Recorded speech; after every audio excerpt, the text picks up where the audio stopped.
देखें कि मैं उचित समय पर आपकी सेवा में उपस्थित हुआ। यह सत्य है वज्रसेन कि तुम उचित समय पर आए हो, परंतु हमारा शिष्यत्व ग्रहण करने से पूर्व तुम्हें हमारी एक मांग पूरी करनी होगी। आपकी हर इच्छा का सम्मान करना मैं अपना सौभाग्य समझूंगा।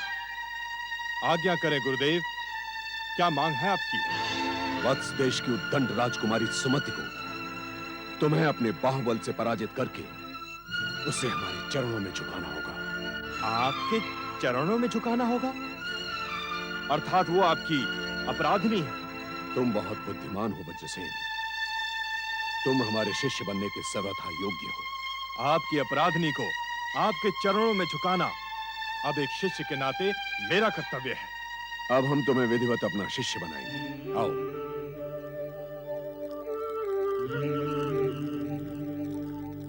भगवान शिव के समक्ष हाथ जोड़कर बैठ जाओ और हमारे शब्दों को दोहराकर प्रतिज्ञा करो। मैं दशार्ण देश का युवराज वज्रसेन। मैं दशार्ण देश का युवराज वज्रसेन। मैं भगवान शिव की शपथ लेकर प्रतिज्ञा करता हूं कि निष्कपट होकर विनम्र और सरल भाव से गुरु धूर्जटि का शिष्यत्व स्वीकार करता हूं। मैं भगवान शिव की शपथ लेकर प्रतिज्ञा करता हूं कि मैं निष्कपट होकर सरल और विनम्र भाव से गुरु धूर्जटि का शिष्यत्व स्वीकार करता हूं। मैं उनके प्रति सदा प्रामाणिक रहूंगा और उनके आदेश को अपना धर्म समझकर स्वीकार करूंगा। मैं अपने गुरु के प्रति सदा प्रामाणिक रहूंगा तथा उनके हर आदेश को अपना धर्म समझकर स्वीकार करूंगा। विजयी भव। भगवान शिव तुम्हारी मनोकामना पूर्ण करे और तुम हमारे योग्य शिष्य बनो। मैं हृदय से आपका कृतज्ञ हूं गुरुदेव। मैंने स्वप्न में भी नहीं सोचा था कि मेरी वर्षों की कामना आज यूं अचानक पूर्ण हो जाएगी। मैं धन्य हुआ। यहां से उत्तर दिशा में 10 योजन की दूरी पर सुमति का युद्ध शिविर है, जहां वो अहंकारिणी युद्ध कौशल का अभ्यास करती है। तुम ये तो जानते ही हो कि महाराज भद्रसेन ने उसे युवराज की उपाधि दे रखी है। वो स्त्री होकर भी स्वयं को सब पुरुषों से श्रेष्ठ समझती है। इस विषय में मैंने सुन रखा है गुरुदेव, और उससे दो हाथ करने की इच्छा भी थी। मैं जिस अवसर की प्रतीक्षा में था वो आज अनायास ही मुझे मिल गया है। वज्रसेन आपको विश्वास दिलाता है कि आपकी इच्छा वो शीघ्र पूर्ण करेगा। चलो वरुण। जो आज्ञा युवराज। प्रणाम गुरुदेव। स्वस्ति।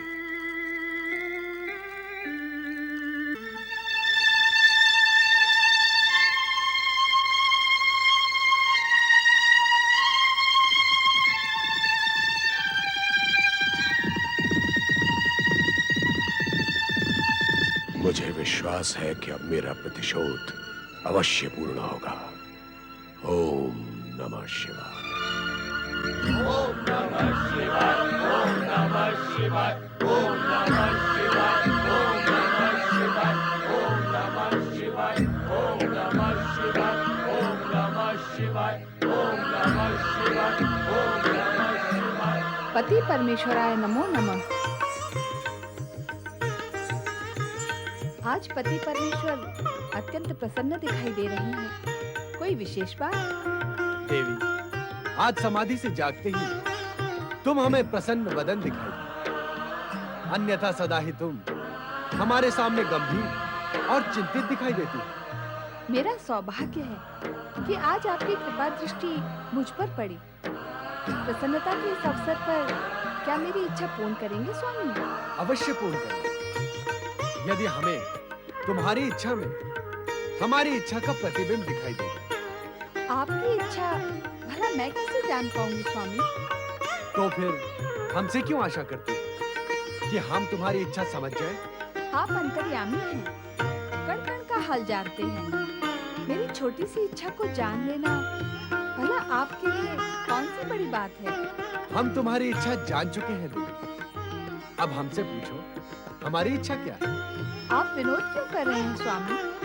बताएं, मेरी इच्छा पूर्ण करेंगे या नहीं?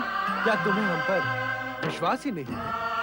संसार में जो आप पर विश्वास नहीं करता वो अपने पर से भी विश्वास खो बैठता है स्वामी। फिर मैं तो आपके चरणों की दासी हूँ। तुम्हारी इच्छा ने हमारी इच्छा को भी नवजीवन दे दिया। अब हम दोनों की इच्छा एक हो चुकी है। अर्थात अब आप मेरे साथ गगन विहार करने के लिए स्वीकृति देते हैं? क्यों नहीं? माता, आप मुझसे कुछ कहना चाहती हैं? नहीं नहीं नंदी, मैं स्वामी से कुछ निवेदन करना चाहती हूँ। अब और क्या निवेदन करना शेष रह गया है देवी? स्वामी, जब जब हम कैलाश से प्रस्थान करते हैं, नंदी और शिवगण हमारे लौटने की चिंता में दुखी हो जाते हैं। हमें इन्हें बताकर जाना होगा कि हम कब तक लौट कर आएंगे। इनकी चिंता न करो देवी, ये हमारी चिंता करें इससे पहले ही हम लौट आएंगे। प्रस्थान करते हैं। सेनापति वरुचि, सैनिक के मस्तक पर स्थित कद्दू को अपना लक्ष्य बनाकर बाण चलाओ। जो आज्ञा युवराज। वेद दो कद्दू को।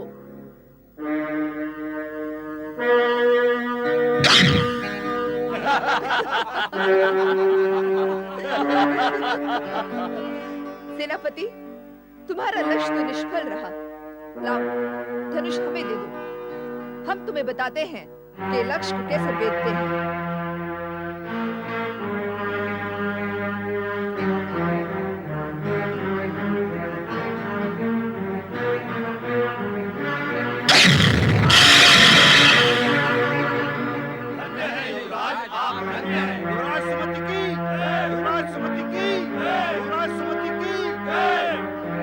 सैनिक, दो तलवारें प्रस्तुत करो। जो आज्ञा।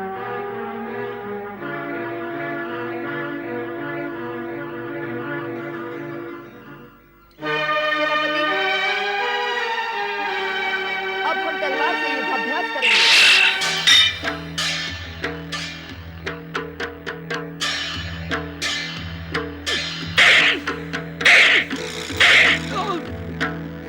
तुम हम पर डर डर कर प्रहार क्यों कर रहे हो? क्या युद्ध भूमि में अपने शत्रु पर डर डर कर प्रहार करोगे? क्या तुम्हारी वीरता हमारे भय के कारण भाग खड़ी हुई है? नहीं युवराज, हम आपसे भयभीत नहीं हैं। भयभीत होना और क्या होता है?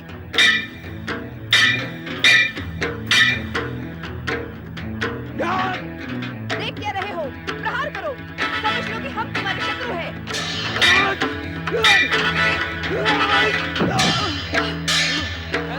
युवराज, आपकी वीरता धन्य है। युवराज सुमति की, युवराज सुमति की।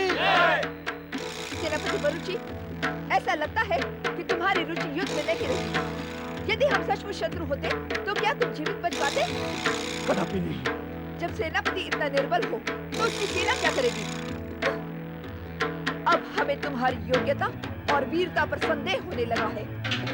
युवराज, हम आपको विश्वास दिलाते हैं कि शत्रु के समक्ष हम निर्बल सिद्ध नहीं होंगे। आप तो वीर श्रेष्ठ हैं।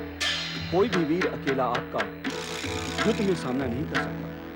तुम जो कह रहे हो वो सत्य है। आओ, अब गदा युद्ध का अभ्यास करते हैं। जो आज्ञा युवराज। गदाएं प्रस्तुत हो।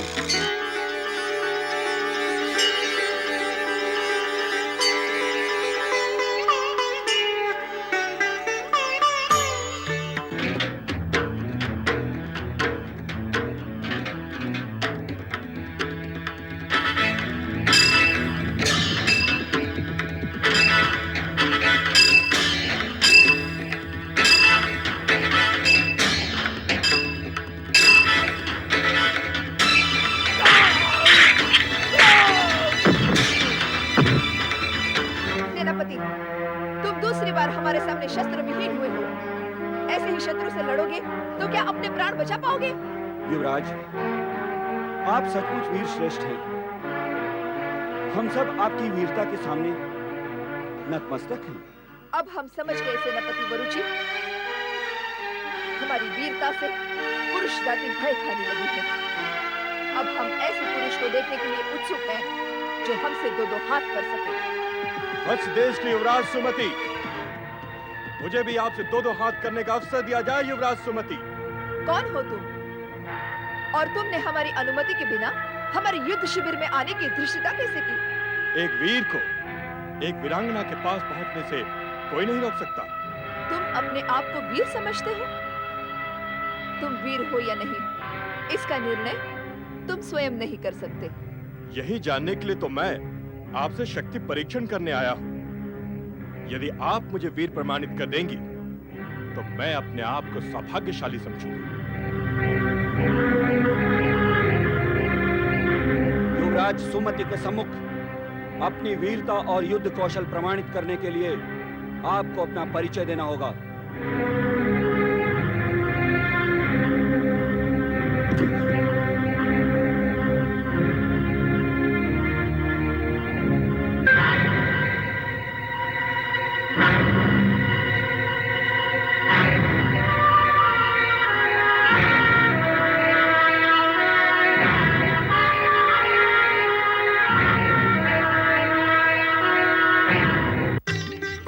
आप उधर क्या देख रहे हैं स्वामी?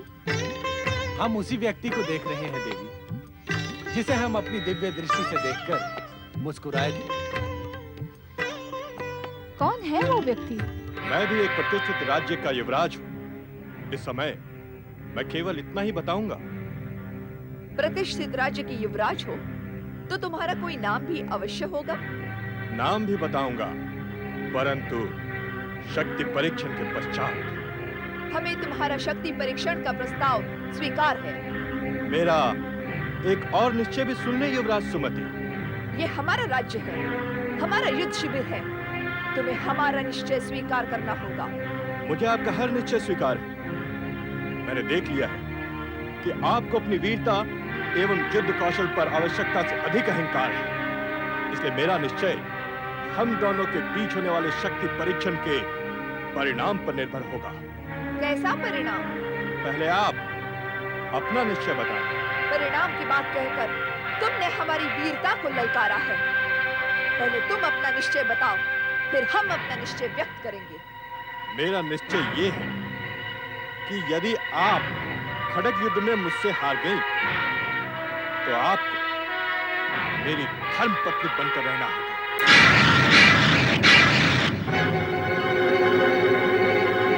सदा सदा के लिए मेरी आज्ञा का पालन करना होगा। कदापि नहीं। हमें किसी भी पुरुष के अधीन रहना स्वीकार नहीं। हमारे शिविर में आकर ऐसी धृष्टता करने वाला हमारे दंड का पात्र होता है। परंतु पहली बार के अपराधी को क्षमा करना हमारी परंपरा रही है। अब तुम जा सकते हो।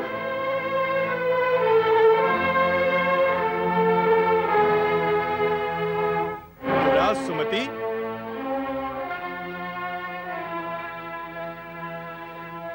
क्या मैं ये समझ लूं कि युवराज सुमति की वीरता की डींगें खोखली हैं? आप में किसी पुरुष वीर की ललकार स्वीकार करने का साहस नहीं है? सुंदरता को धारण करने वाली सुकुमारी राजकुमारी सुमति में किसी सच्चे वीर पुरुष से टकराने का साहस नहीं है? सावधान! हमारे वीर युवराज का अपमान करने वाले को हम जीवित नहीं छोड़ते। जो हम पर वार करता है उसे हम भी जीवित नहीं छोड़ते। यदि साहस है तो वार करो और परिणाम देखो।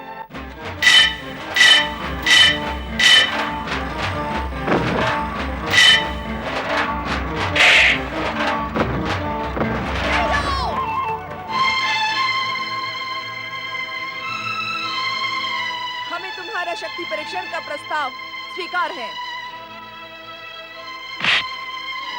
दो ढाल और तलवार प्रस्तुत करो। तुम्हारा क्या अनुमान है देवी? कौन जीतेगा इन दोनों में? मैं तो उस वीरांगना के पक्ष में हूँ। देख नहीं रहे हैं किस वीरता से इस पुरुष को टक्कर दे रही है। इस अभिमानी पुरुष को तो पराजित होना ही है। तुम भ्रम में हो देवी। अभिमानी ये पुरुष नहीं, अभिमानिनी सुमति है।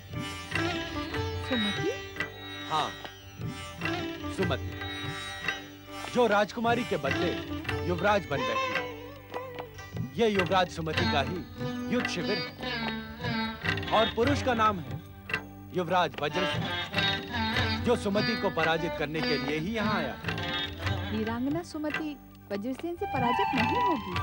देवी, सृष्टि का यह शाश्वत नियम है कि अहंकारी का अहंकार खंडित होकर रहता है। युवराज, हमारा भी निर्णय सुन ले।